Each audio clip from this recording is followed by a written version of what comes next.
Friends, ఆ రోజు శ్రీరామనవమి సందర్భంగా మా ఇంట్లో చాలా ప్రత్యేకమైన పూజ చెయ్యాలని ఫిక్స్ అయ్యాం. శ్రీరాముడు మా కులదైవం కావడంతో ఆ రోజు పూజను చాలా గ్రాండ్గా చెయ్యాలని అందరం నిర్ణయించుకున్నాం. సాధారణంగా అందరూ శ్రీరాముడు సీతమ్మవారి విగ్రహాలతో అలంకరణ చేస్తారు. కాని నాకు మాత్రం ఒక చిన్న ఐడియా వచ్చింది.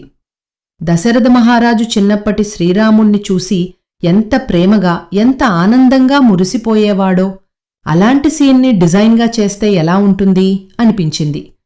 అదే ఆలోచనతో చిన్న శ్రీరాముడి అందం, అమాయకపు నవ్వు, తండ్రి ప్రేమతో చూసే దశరథుడి భావాలు ఇవన్నీ కలిపి ఒక అందమైన డెకరేషన్ రెడీ చేశాను.